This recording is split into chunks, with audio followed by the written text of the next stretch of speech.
Aujourd'hui, on va vous proposer un petit comparatif. Parce qu'on entend souvent dire que chez le boucher, c'est plus cher que la grande surface. Et ben, on va être objectif. On va vous comparer de l'emballage jusqu'au produit fini de steak haché, version industrielle et version la boucherie de chez moi en l'occurrence. Et on verra la suite et on verra le résultat. Alors du coup, voilà, on a acheté deux steaks hachés industriels. On a eu du mal à les trouver en rayon parce qu'on n'a pas l'habitude en fait. Et on a caché la marque. Déjà, bon, c'est pas précisé que c'est de la race à viande, donc on doit être sur une race laitière. Donc c'est origine France. L'emballage est sympa, mais c'est un peu suremballé.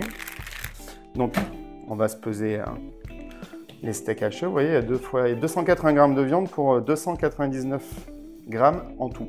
Donc on a déjà 19 grammes d'emballage. Steak haché de chez le boucher. Nous on le présente dans une boîte parce que ça évite que le sang y coule. Donc on est pareil sur deux steaks, 280 grammes de viande avec voilà, 296 grammes avec l'emballage. Donc déjà on a quelques grammes d'emballage en moins, ce qui est pas négligeable, d'autant plus que nous on est sur du compostable.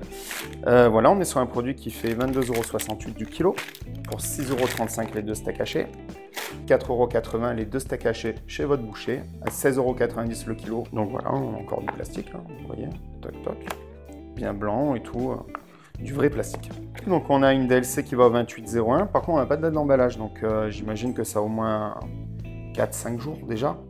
Donc 5 jours de steak haché sous vide, moyen. Enfin, ça c'est mon point de vue après, tandis que nous, chez le boucher, c'est 24 heures. Donc voilà, un steak haché, pas comme chez le boucher du coup, hein, parce que on peut même voir qu'il y a pas mal de petits nerfs, vous voyez. Ça, tout ça, c'est des petits nerfs. Toc, toc. Donc maintenant on vérifie si ça fait 140 grammes ou 142 grammes. Donc vous voyez déjà il n'y a plus de plastique, on a des petits papiers de cuisson entre les deux, ou si vous souhaitez, sinon vous les enlevez pour votre cuisson. Donc nous sommes à 141 grammes. Et vous voyez, hop, vous avez les petites pointes de gras, et là vous avez un steak haché qui n'est pas serré, qui est vraiment comme chez le boucher. On voit bien la différence. Industriel et boucher.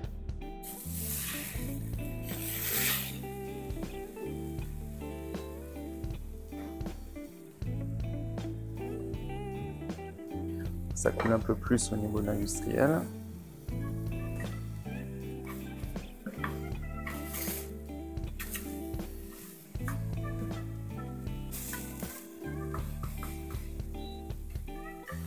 Allez, on est bon pour la cuisson.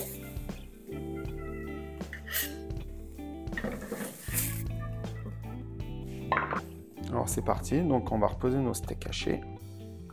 Donc nous avons 118 grammes. Hop, on va faire la tare.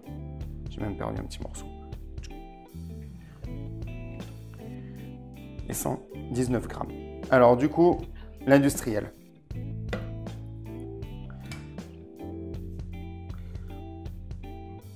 En texture, on est sur une viande un petit peu serrée parce que ça n'a pas été fait comme chez le boucher en fait. C'est les machines qui font. Et ça, c'est le steak haché du boucher. Donc vous voyez, niveau texture, on est sensiblement pareil. Tente et dégustation. Alors objectivement, le premier industriel est déjà un peu plus sec. Enfin, moins de jus. Après, on peut pas faire une viande hachée qui se garde une semaine, qui fait une semaine d'emballage, avec autant de goût qu'une qui se garde 24 heures. Donc la conclusion est que vous avez dans les deux cas des viandes françaises.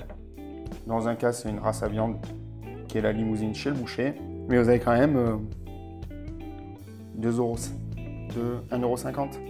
€ d'écart au kilo sur deux steaks hachés.